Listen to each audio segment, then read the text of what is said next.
The fight between Aljamain Sterling and Henry Cejudo has been made official, although an exact date is not yet confirmed. For me, there are three main questions going into this fight. Firstly, can Henry Cejudo dominate the kicking game of Sterling with counter-wrestling, the way that Peter Yan was able to? Secondly, will Sterling be able to threaten with sweeps and submissions from his back if taken down? The last major factor, I think, is how will Henry Cejudo's overall sharpness and cardio look after 3 years of ring rust? Secondary questions, I think, are will Sterling run through Cejudo if he puts him on his back, the same way he's done to several other opponents? And who will have the edge on the feet? Although I think that ties in with the earlier issue that I mentioned about how will Cejudo respond to the kicking game of Sterling. So before going over the tactics that these two guys might use, first to go over a quick recap of each guy's combat sports career so far. Starting with Cejudo, after a standout high school wrestling career, he would skip college wrestling, making his seniors debut at the Sunkist Open. A successful career as a seniors international wrestler would culminate in a gold medal at the 2008 Olympics in Beijing. From there, Cejudo would take a break from wrestling and pivot his attention to professional boxing. Cejudo made his amateur debut in 2010, describing a bizarre ambition to become a professional world champion. Likely realizing how extremely unlikely it would be to start boxing in your 20s and become a professional world champion, Cejudo switched his focus back to wrestling in late 2010 with an aim to qualify for the 2012 Olympic team.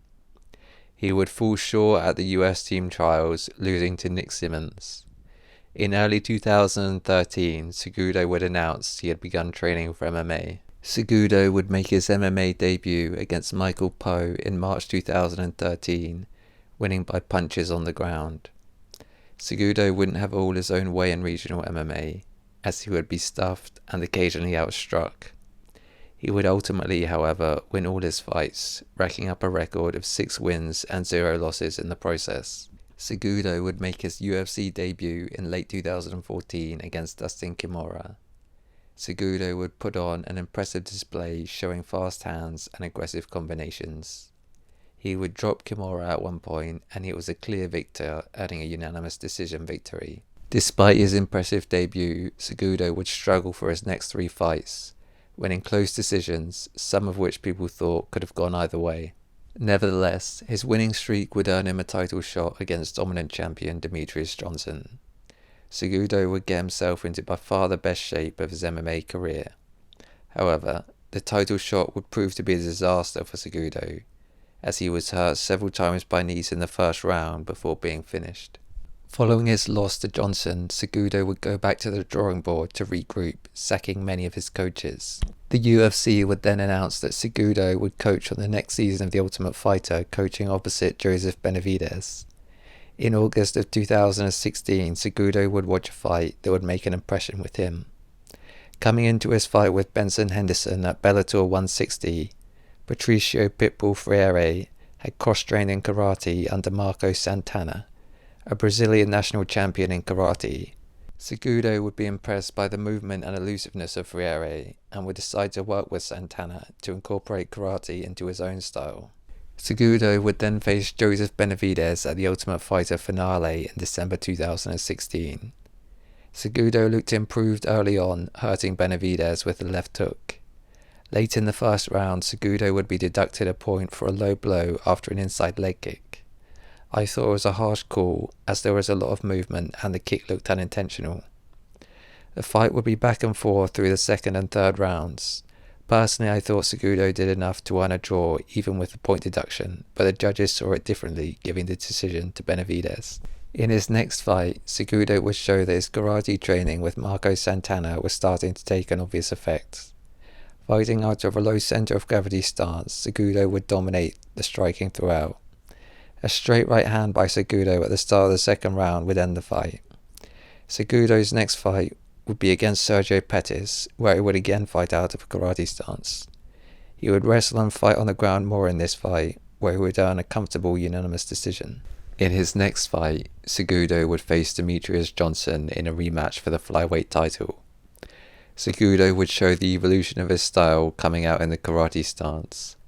Nevertheless, Johnson would show he was a champion for a reason, outstriking Cejudo in parts of the fight.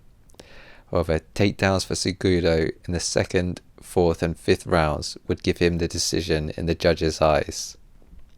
Cejudo's next fight would be against TJ Dillashaw, who was moving down to the flyweight division. Cejudo would hurt him early with the right hand and finish the fight. In his next fight, Cejudo would move up to the bantamweight division to face Marlon Moraes for the title. For the first round and a half, Cejudo would have a hard time with the leg kicks of Moraes, getting badly hurt several times. Towards the end of the 2nd round, Cejudo would manage to get inside the kicks of Moraes. At boxing range, he would show he was a superior fighter. He would also secure the Thai plum, hurting Moraes. Cejudo would eventually take it to the ground against an exhausted Moraes and tee off to secure a TKO win.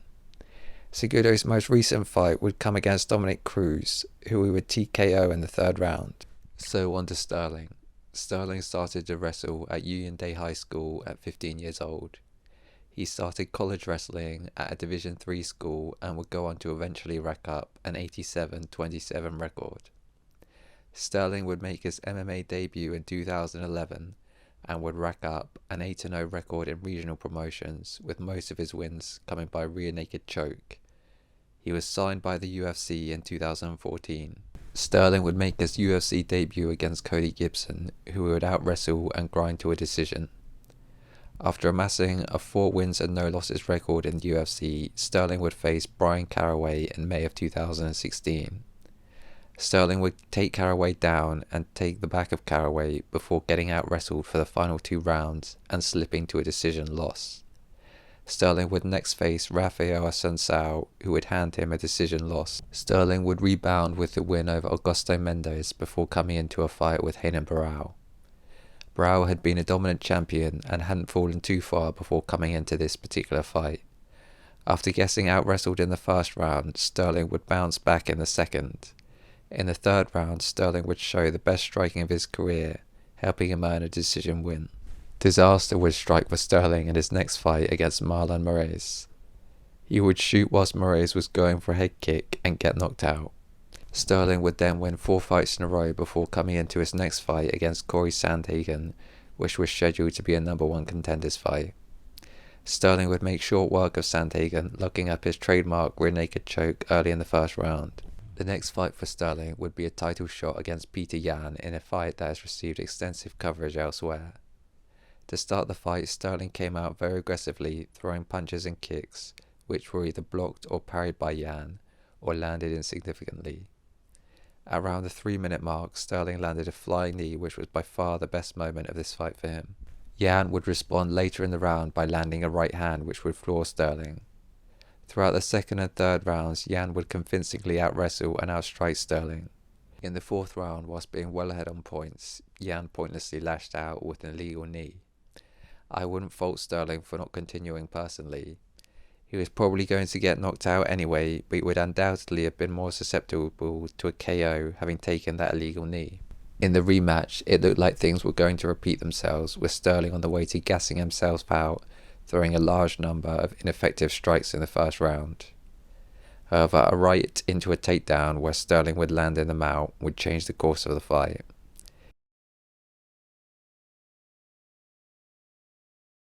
In the 3rd round, Sterling would again take Yan down and take his back.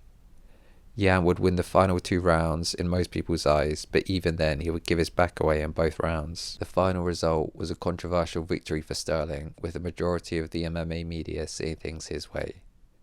Sterling's most recent fight would be against TJ Dillashaw, who notoriously would come into the fight injured and be easily beaten. In terms of the tactics these two are going to employ, Cejudo seems to be applying the logic that as he is an Olympic caliber wrestler, which is a caliber most people would say is beyond Division 1, it's very unlikely he's going to be out-wrestled by a Division 3 wrestler. He's also said that if someone like Sterling takes your back, then you're best off giving the round away. The other issue with Sterling that Cejudo has been critical of is his cardio. It's hard to read too much into what Cejudo is saying beyond that, because obviously I don't think he really wants to give his exact game plan away. Sterling has gone into greater detail about why he thinks Cejudo is the easiest bantamweight title challenger on the horizon. Firstly, he has said that due to Cejudo's short stature, he'll be susceptible to a knee. There's a good chance I could just lift my knee and touch his chin. Secondly, he has said that although everyone gushes about Cejudo being a gold medalist, right now he wrestles more than Cejudo. Okay, he has the wrestling advantage on paper. If it was a wrestling match, they say he would win, even though I don't think so. So first, to examine Sterling's claim that Cejudo has overrated wrestling. The first factor that may affect how the wrestling will play out in this fight is the stance that each guy uses. If you look at a typical freestyle/folk style wrestling stance on screen, here there are three main overarching features. Firstly, you can see that the hands are very low by the waist. Secondly, you can see that the wrestlers are assuming a deeper squat-like position. Thirdly, you can see that both guys are leaning their head towards their opponent. If you look at a typical stance Cejudo will use, you can see with his karate stance, he borrows roughly 1/3 of the wrestler's stance by standing with a low center of gravity. If you look at a stance Sterling will use, he also uses roughly 1/3 of the wrestler's stance by leaning forward. While Sterling's habit of leaning his upper body over his front leg may be a more natural position for shooting and sprawling, he is going to minimize his reach advantage by making his head the closest point of his body to the opponent. If you compare that to Cejudo's stance, you can see he uses a much more weight neutral distribution between his legs, and his head position is more upright, not quite as low or as close to the opponent. Cejudo has talked in interviews about how the karate stance makes it harder for guys to take him down. It's quicker for you to get your shot, it's quicker for you to defend. Cejudo doesn't always fight from the karate stance though. He used it initially against Marlon Moraes before adopting a more upright stance, and hasn't used the karate stance in his one fight since. Aside from the stance, the wrestling technique selection is also going to be a major factor. If you look at the upper body wrestling, Cejudo is very good at hitting an inside trip, whereas Sterling tries to take the back. Both guys have tried to work knees at points, with Cejudo seemingly giving that more attention after his first loss to Demetrius Johnson. I'm going to say that if they arrive in a neutral upper body clinch, I expect Cejudo will be able to trip Sterling if he wants to. In terms of Cejudo's shots and takedowns from the outside, though he has occasionally done it in the past, he seems reluctant to take a penetration step, presumably because he's worried about recklessly diving into a knee, kick or guillotine.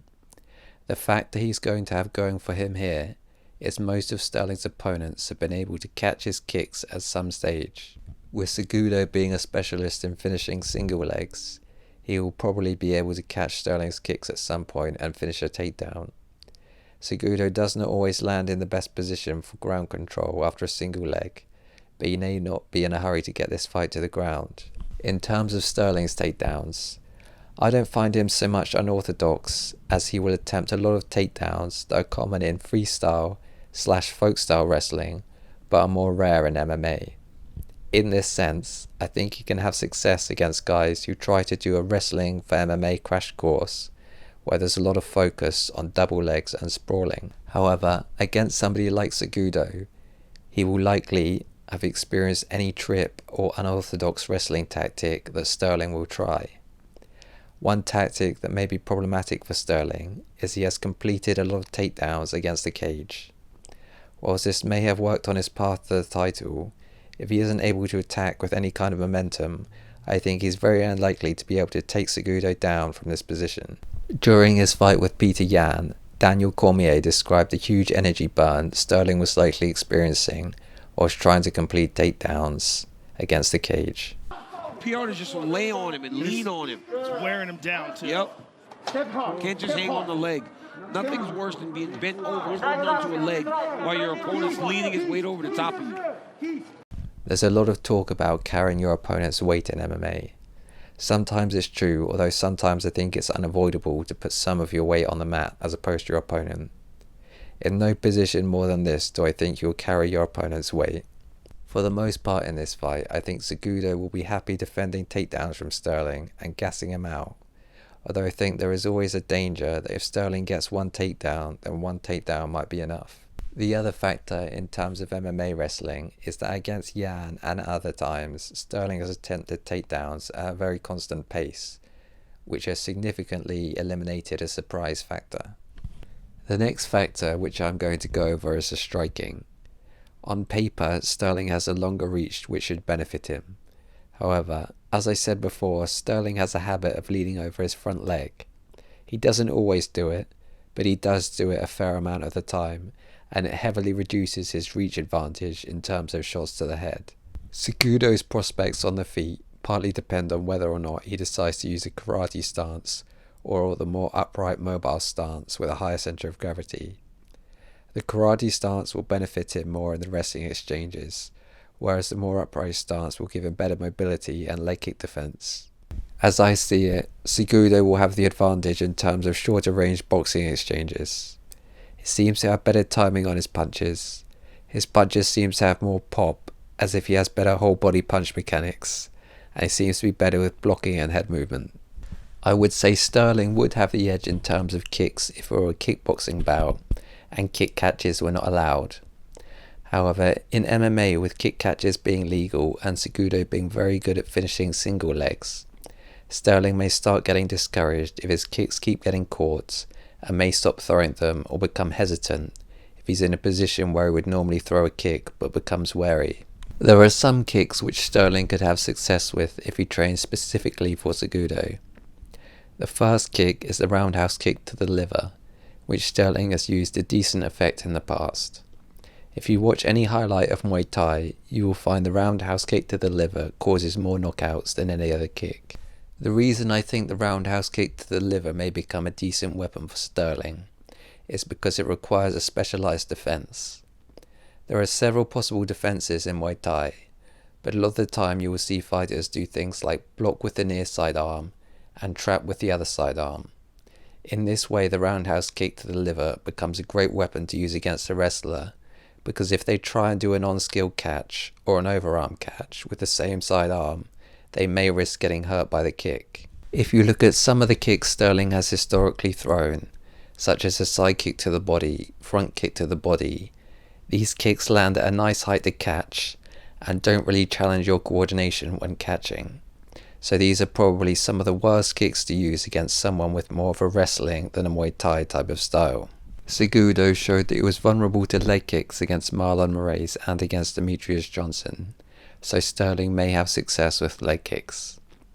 Cejudo did look like his kicks had improved against Dominic Cruz, where he used a pressure kicking game. One issue that Cejudo may be able to exploit is that Sterling has very unusual footwork on the outside. When you see him circling, you can see he crosses one foot over the other and is often on one leg momentarily.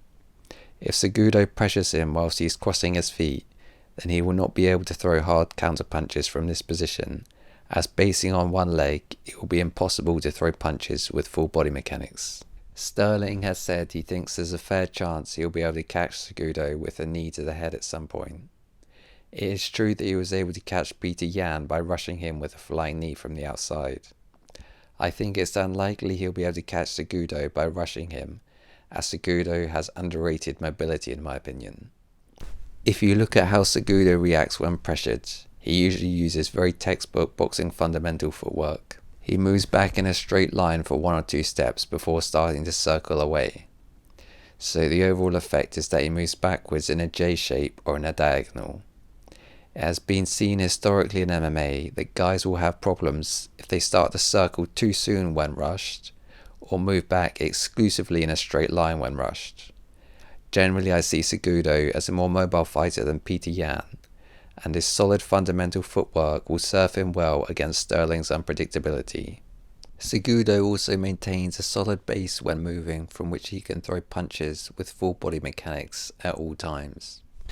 The final factor to consider in this fight is how will the groundwork play out. For the most part through his career, Cejudo has been reluctant to take down opponents and engage with them on the ground. He also has 0 submission wins on his record. The reason that I think he's reluctant to engage opponents on the ground is probably because he often comes off worse in rolling in the gym, either tapping or getting out positioned. Sterling, in contrast, has most of his wins by submission, albeit they have come from being on top and passing. Sterling has talked about striking from his back in this fight. I don't imagine him trading punches from his back. I think it's more likely he can threaten a triangle and then work elbows, or go to some kind of rubber guard scenario. Cejudo mentioned in one of his videos that if Sterling takes your back, you are better off defending the submission rather than trying to escape. This doesn't seem like a bad strategy. If you look at Corey Sandhagen, he was trying to break the body triangle when Sterling had his back, in contrast to Peter Yan, who focused on defense. I think this strategy of Cejudo will work as long as he only gives his back away once or twice. If he keeps getting taken down, I think it's likely he will get softened up with punches and eventually submitted. I'm going to talk about what I think is going to happen in this fight, and you can let me know in the comments how you see this playing out. I think Cejudo is going to game plan to mostly keep it standing, albeit he'll be willing to take it to the ground with 90 seconds or so left to steal rounds. I expect Sterling will do what he normally does, strike a bit, go for takedowns, and see getting on top as a position where he can finish the fight. I expect the first round will look roughly even, with Sterling kicking a lot and Cejudo trying to find his range. In the second round, I think Sterling will go for more takedowns, which Cejudo will be able to defend. By the third and fourth rounds, I think Cejudo will be able to clearly win the rounds, either riding out the round on top or by outstriking Sterling and stuffing his takedowns. By the fifth round, I think Cejudo may be able to potentially stop Sterling, or I expect him to be clearly ahead on points. I think there are outside chances Sterling can get one takedown and then maybe submit Cejudo. It's also possible he can throw up a sub from his back or land a crazy strike. Generally, I think the most likely scenario is he gets out-wrestled 5 rounds to 0, or maybe 4 rounds to 1. This is just my opinion though. Let me know in the comments how you see this going.